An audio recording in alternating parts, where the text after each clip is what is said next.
Yes. And now it gets big.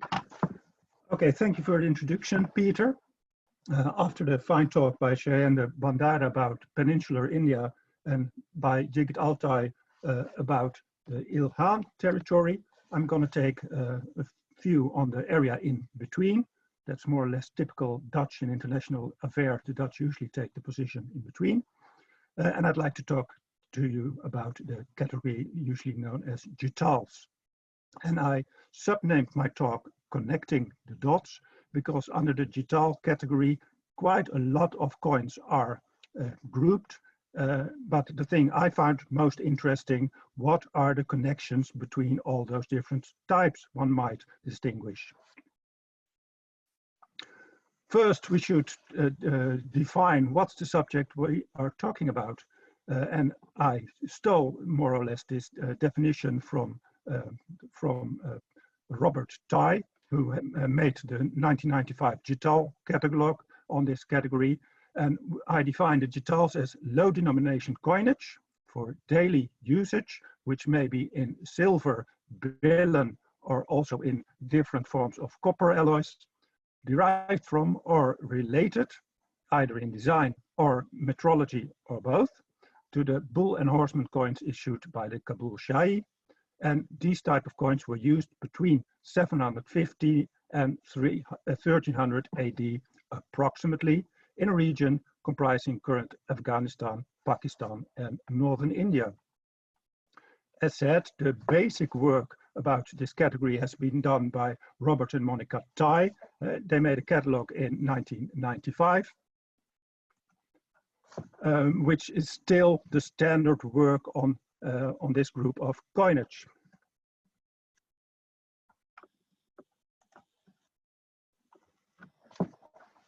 Then also, I think I should show some examples.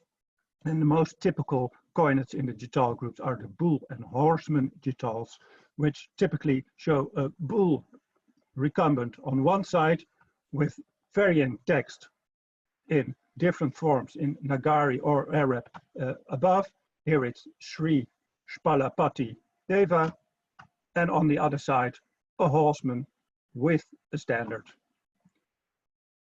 This type of coinage was very successful, and well, if I say so, I always thought this is very cute coinage. I started collecting these jitals when at a coin fair I was offered a handful of these jitals, and they were also very cheap. They cost me €2 a piece, and I got 11 for €20, which also demonstrates there still are millions of these type of coins available to collectors. And yeah, they're cute coins, and I think they have been the archetype of what normal people thought a coin for daily use, what it should look like for about 500 years. This is an example from approximately 800 AD. This also is a bull and horseman jital, but this is one which was issued under the rule of Muhammad bin Sam, with his name here. And this is also supposed to be a bull, but very much abstracted, and in similar ways also a very much abstracted horseman. But the basic properties of the coin, and also the approximate weight and the approximate size and the pictology, remained the same for over 500 years. The jitals are not just the bull and horseman coins, I already said. I also looked at the coins which are related to this type of coinage, and that makes that this category is not sharply delineated. And some people discuss sometimes, well, should we call this a jital or not?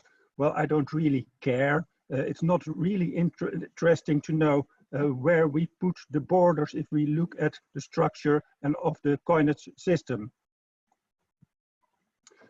And going further into that, the jitals are not a well-delineated historic entity. It's far more a modern numismatic grouping category, which we can use. At the time, there were actually coins which were called jitala, and that is a different thing. It's only a small part of the category, and that's also most people call the category also GTAL and not JITAL, and that's also my favorite, mostly because that makes clear that we're talking about a modern concoction and not purely about a well-delineated historic entity. With these coins, also importance is that much historic information actually comes from preserved coins. It's not that we know a lot of historic info and we can put the coins in a system which we know from historic facts. No, we have to find the system based on the coins. And that's one of the problems in understanding the structure and the relationships between the different types. Many times look very similar. They have a bull and they have a horse. Even more, lots of them have a Samantha Diva type title. Only a few coin types are known with dates or mint names. The majority doesn't. And also a big problem is that geographic find information or hoard composition is very seldom available. Fact is that most of my GTAL coinage I think I got from the UK, and I think they're also over very many centuries. There's been millions of this type of coins going from the territory to Western countries, and there's quite a little coming directly from the region of which we know really the hoard composition. That may also be one of the consequences of the current laws in those regions. Then we come to the basic part of my talk. I'm not gonna talk about, I'm gonna not give a deep insight into the entire category. I'm just gonna scratch the surface. And what I want to talk about is what different strategies can we use to explore the relations between the different type of coins, so we get some insight into the system and the structure of this category. Well, first strategy is try to get multiple specimens of known types. One thing I think is very important, that the types we see in catalogs, they're defined as types because we can delineate them, we can see the difference with other types. But most of these coins were made by hand, and there is usually not a typical type, a specimen of a coin. In the catalogs, usually we see also the best preserved coins, but if we want to know how did a typical coin, what did it look like, you have to get multiple coins. Also to know things, for instance, like the weight distribution, which Jigit Altai also mentioned. Well, the first example is this coin. It's a nice bull and horseman coin, where on the left, you see here in early Nagari, the title of the then current Caliph Mustansir. Mustansir Amir li Momina. So this is a variation on the Arab titles, but in Nagari, and this coin is in numismatic literature is supposedly a rare commemorative issue in the name of Caliph Mustansir, issued during the reign of Sultan Iltutmish of Delhi, and the idea is that this was to celebrate the recognition of the Sultan by the Caliph. But there's a problem with that. For if we look at the typical coins of this type, we find that they're usually quite crappy, ratty coins. On the left and right, you can already see, look if I can get a pointer. The metal differs quite a lot between this one, and both are very bad alloys. And also the workmanship of the coins, it's not, well, not really good. This is almost copper. The corrosion spots may indicate that it may have been previously silvered, and this is a very low quality billion type with also a very ratty small flan, and also the strike quality is not very good. And I've assembled over 20 of this coin type, and this is more or less the typical the typical specimen for this coin type, which is weird, because if you want to celebrate the recognition by the Caliph, why do you make such bad coins? Also, another problem is it was thought to have been minted as a commemorative issue. So then we also would expect that the minting was a limited amount of all the same type. And that's not so.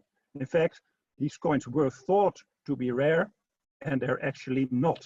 They're difficult to recognize, but that's because of the low quality, but they're not rare. And also, if you look at the symbols on the side of the bull, which are usually thought of as mint symbols, for instance, for the normal coinage of Iltutmish, we know about 20 different symbols, which would be, well, in ratio with his long reign duration. For this type of coins, we know at least 6 different symbols, which seems quite weird that a commemorative issue would be minted over quite a long time in such a bad condition, alongside the normal coinage, which also has the same basic type for the coins of Iltutmish. Why would it be made over such a long time? If we look back where the hypothesis that it was a commemorative issue comes from, then usually it's referred to the publication of Wright, who again also refers to the work of Thomas. And if you look at what are the grounds, are there any historic reasons to assume this was a commemorative issue? There is no real reasoning. It's just an hypothesis without real proof, historic proof. That led to a new hypothesis. Could this be a coin issued during the reign of Razia Sultana? Razia Sultana was one of the successors of Iltutmish, and the strange thing is, after Iltutmish, there was a short period in which Rukn al-Din Feroz was the Sultan. He was replaced by Razia, and she again was replaced after some years by Bahram Shah. And the strange thing is that both the predecessor and the successor of Razia minted quite crappy coins, very similar to this type, but with their own name. But there are no coins in the name of Razia Sultana. That may sound strange, but in fact it's not, because also other types of coins are known in which Razia Sultana did not mint the coins in her own name, but for instance in the name of her father Iltutmish. And it also might be considered politically prudent. She was a woman, she had limited support by the nobility in Delhi, to have coins minted in the name of the faraway Caliph than in the name of Razia. It might be based on the mint that they refused, or it might be a smart move of Razia not to cause alarm by minting and not to disturb anybody by minting coins not in her own name, but in the name of the highest authority. Then we go to another example. Again, I said, if we look at types, we look at typical specimen, but there are also variations outside of the known types, which may be instrumental in also understanding the relations between different types. And here are 2 different coin types. This one is a nice silver coin type, and this one is almost pure copper coin. This is tie number 21, and this is tie number 35. Both by number and by execution, well, the only thing they seem to have in common is that this also is supposed to be a bull from the side, and this is supposed to be a horseman. That's about the only similarity one can give. But if you look at other specimens which look like either, then the picture changes, because there are also less well executed coins which very much look similar to the first prototype. And you might even say the coinage evolution might go from this one to this one in a little bit cruder style, lesser refined silver, getting to more coppery, and finally getting towards a very much debased coin, of which there's still very typical signs remain. For instance, the basic form of the horseman and the fact that he has a medallion on the chest. That's very typical for this coin series. I do not know if these coins follow up each other linearly in time. It may also be that these are offshoots during time or in another region. We do not know that. But if you look at these coins together, there are missing links to be found between the different coin types. Then also what one can try to do is to look at specific elements of the coin picture to see, can we group it based on this design element?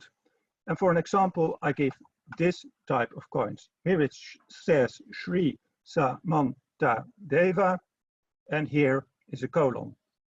This colon is called a visarga, and the use of a visarga is that it puts a silent H after the last syllable, so that instead of Deva, it becomes Deva.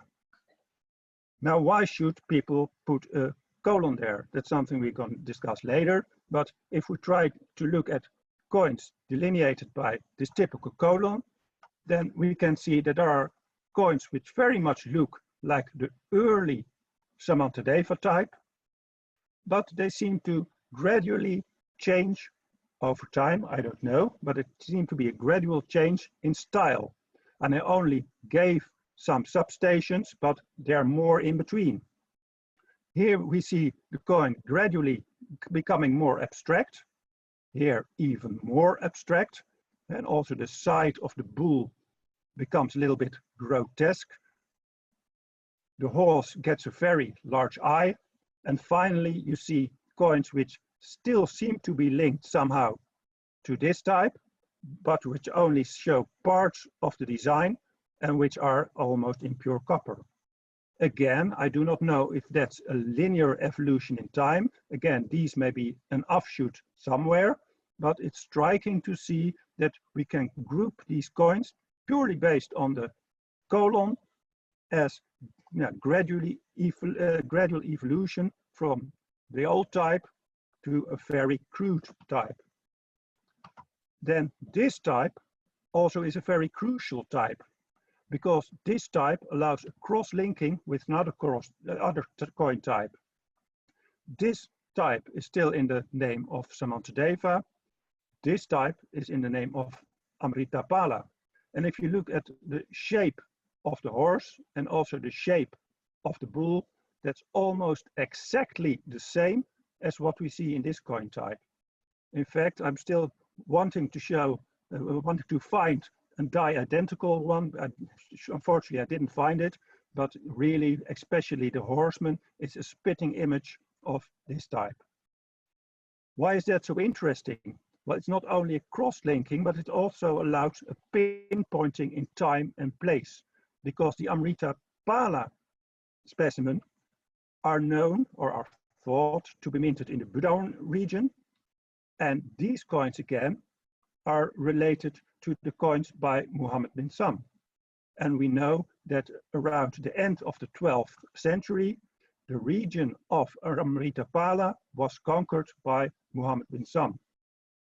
So first I had this evolutionary line. I didn't know where the coins came from. I did not know how to put them in time. But because of the linkage to the Amritapala type, we get some thought of a tree of evolution of coinage.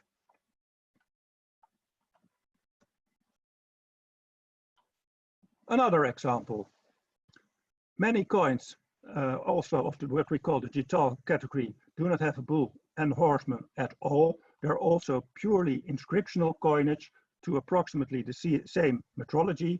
And this is an example of a coin issued under the Khwarezm Shahi, which has a very architectural way of depicting the name Muhammad. The mint of this coin is unknown. But if we look at similar coins, which are known from the region, the wider region, then we also know coins which have quite a similar form of architectural writing of Muhammad. But the interesting thing here is we know where this coin originates. For this coin was minted in Nisa, and Nisa is in current Turkmenistan. Again, we cannot say, likely this coin was minted in Nisa, but if we look at characteristics of the epigraphy like this, it usually allows us more or less to pinpoint the approximate region and approximate time where the coin originates.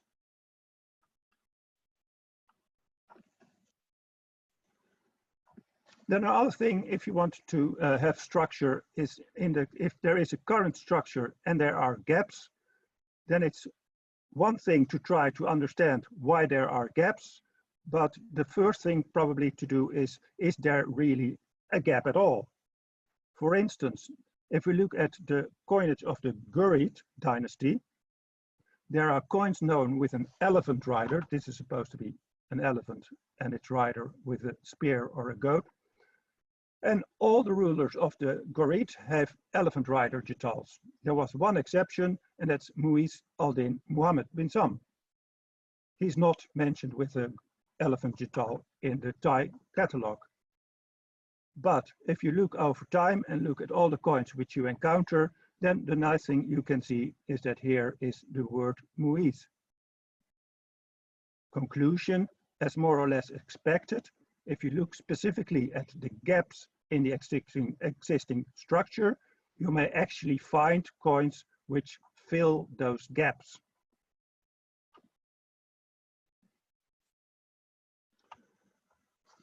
Well, I went very fast, faster than when I tried this with my wife to hold this talk. I can make some concluding remarks. First, the jitals are a very heterogeneous group of coinage. Historic information on the structure of the coinage system is quite scarce.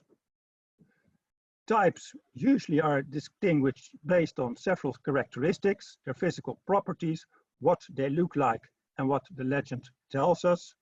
But we can use various strategies to provide further insight and to arrive at family trees or relations between the different coin types, which also may add to our historic insight into the area and the period. That's what I wanted to tell you today. Thanks for your attention. And that was certainly very colorful. People have not been sitting still. We have a number of questions, and they are on the chat. Do you have access to the chat now? Trying.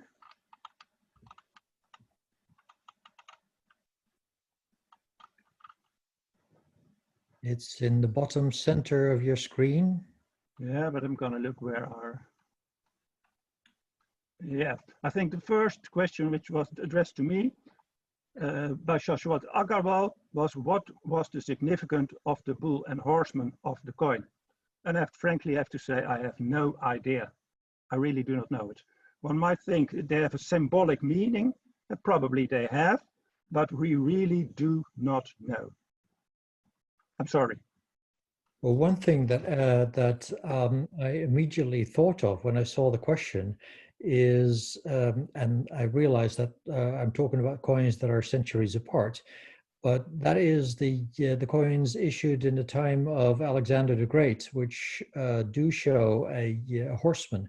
The bull is something else. It might have a religious significance.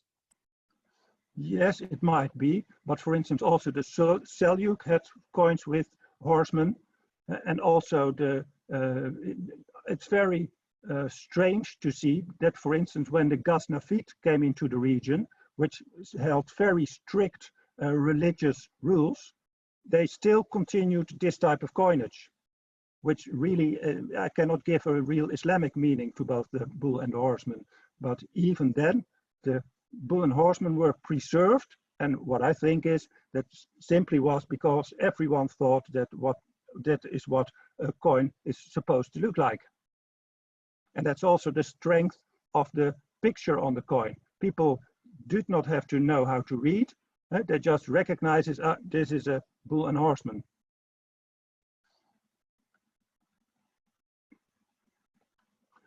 Then the next question is, do inconsistencies in the metal indicate an inconsistent monetary system? No, I do not think so, because also if you look at a single type, even in a single type, there may be inconsistencies in the metal. You may also see that during the end of several dynasties, the metal quality of the different coins deteriorates, and then there comes the new dynasty who starts afresh, but again you see the metal deteriorate over the years. So I do not think it's even a question, was there a centrally guided monetary system? Or was it something that was managed by itself? Because people, I think also these coins, these were normal day coins, not used for major trading. And they may have been used also because many had a low silver content for interregional trading.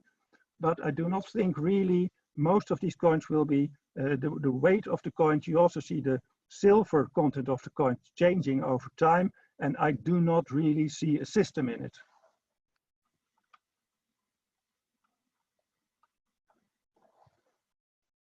The various numbers seen on the rump of the recumbent bull, is that the regnal year of the ruler?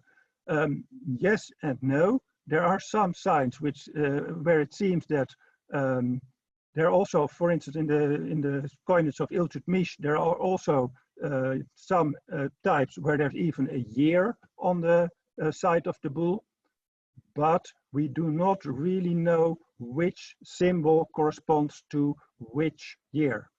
But there probably were mint marks, and partly they may have been used to signify the year also. Then, did the ruler Muhammad bin Sam use the same mint and mint masters who issued specimens of Amritapala after the territory was won?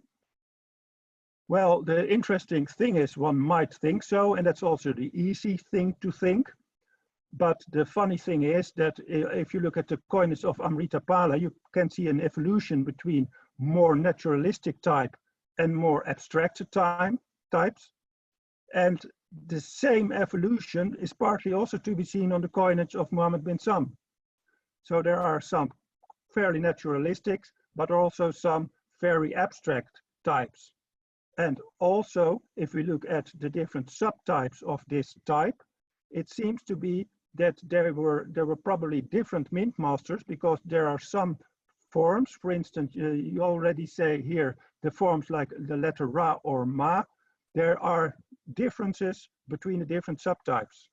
And for instance, in some types, you see, in most of types, you see that the Ma, which has a loop on the left lower side, usually that's inside the character on the majority, but there are some in which that really has an outward loop, which suggests that it might also be from another region, which we really, again, there's no historical information to be sure.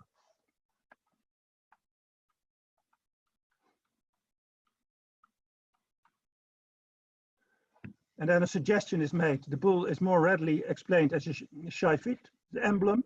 The horseman probably refers to a Turkic connection. Yeah, that might be so in origin, but when we go several centuries later, I wonder if that meaning was still attached to the bull and the horseman. Again, I don't really know.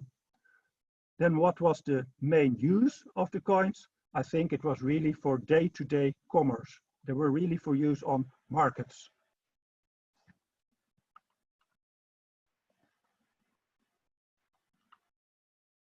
And John Linge still commented to the possibility that the bull and horseman coins of Razia were perhaps struck in the name of the caliphs.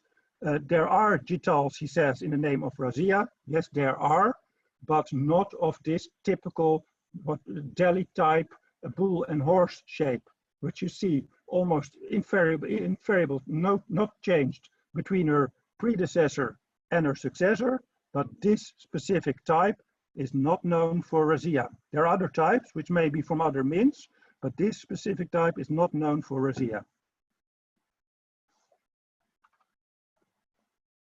I think did I forget anybody or skip anybody? Oh, you wouldn't dare. Don't worry. Then This again, I thank you for your attention. And I'll unmute myself. this was absolutely wonderful. The variety in the presentations is so vast that it is hard to believe that there are so many people who have stuck with us. I will be a bit of a challenge to you because I will be, as they say on American television, now for something completely different. But that, I would say, is probably better digested after a couple of minutes of a pause where you can, again, recharge your concentration batteries. And then we'll talk about something that has absolutely nothing to do with anything that you've seen in this session before. I'll see you in 3 minutes.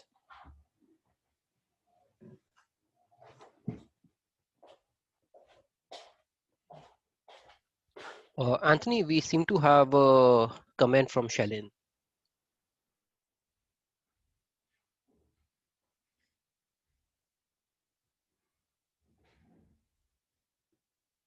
I'll unmute myself again. Cheyenne Bandara made a remark about the numbers on the side of the bull, where the number 4 seems later than the 4, and he's correct. And also, I have coins up to number 7, but there are also some numbers which are missing. And that's not because it did not look very well, but we do not really understand in what order these numbers were issued, and also not why one coins look purely copper and the other one is still in a low quality billion.